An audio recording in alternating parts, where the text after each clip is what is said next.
আজকে রান্না করব দেশি ডিমের কষা। নমস্কার বন্ধুরা, আমি নূপুর। আশা নয় বিশ্বাস সবাই ভালো আছো, আমিও ভালো আছি। এই যে ডিমগুলো সেদ্ধ করে চুলে নিয়েছি।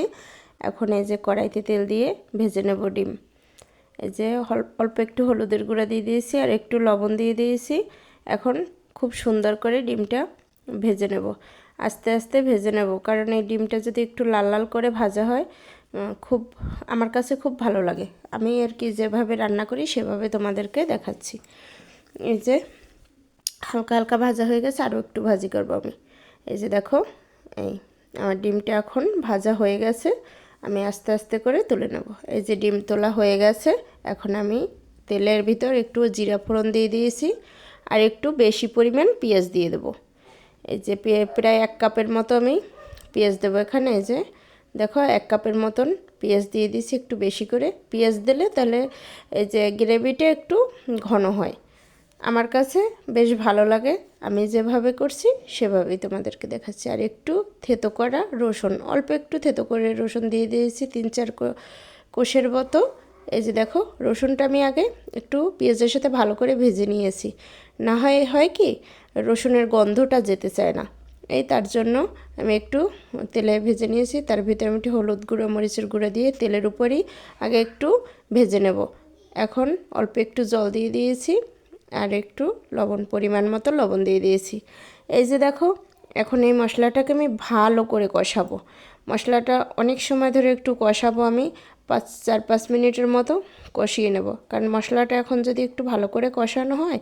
এই যে দেখো, আমার কষানো হয়ে গেছে, তেলটা উপরে ভেসে উঠছে। মশলা কষানো ভালো করে হলে এই যে সব ইসের স্বাদ ভালো হয়। আমি এখন এর ভিতর ডিমটাও দিয়ে দেবো। এই যে দেখো, আমি ডিমটা দিয়ে দিয়েছি, ডিমটা দিয়ে এর সাথে একটু আরেকটু কষে নেব। কষা ডিম তো, তাই একটু কষতে হবে ভালো করে। এই যে তাই একটু ভালো করে কষে নিচ্ছি। এই যে মশলাটার সাথে, যে মশলাটা আমি কষিয়েছিলাম তার সাথে এখন অল্প একটু জিরের গুঁড়ো দিয়ে দিলাম। এই যে এই ডিমের সাথে একটু জিরের গুঁড়ো দিয়ে এখন এটা আরেকটু সময় কষিয়ে নেব। এই যে দেখো, আমার কালারটা কেমন হয়েছে। ডিমের ডিমের কষার কালারটা অনেক ভালো হবে। দেখো, এই যে তেলের উপর যদি মরিচের গুঁড়ো দেওয়া হয় তাহলে এই কালারটা আসে। আমি এখন অল্প একটু ঝোলের জন্য এই যে জল দিয়ে দিলাম। এই যে দেখো, আমার একটু ওইটা উষ্ণ গরম জল ছিল। একটু উষ্ণ গরম জল দিলে হয় কি তরকারির স্বাদটা আমার কাছে খুব ভালো লাগে, তার জন্য আমি একটু উষ্ণ গরম জল দিয়ে দিইনি। এই যে দেখো, এখন একটু এই হয়ে গেছে আমার প্রায় ডিমের কষা। এই যে হয়ে গেছে, আমি এখন একটুখানি গরম মশলা দিয়ে এই 1 মিনিটের মতো নেড়ে চেড়ে আমি তুলে নেব। এই যে দেখো, কালারটা কেমন আসছে তোমরাই বলবে, অবশ্যই বলবে কিন্তু কালারটা কেমন আসছে। এটা দেখতে যেরকম হয়েছে খেতেও অনেক মজা।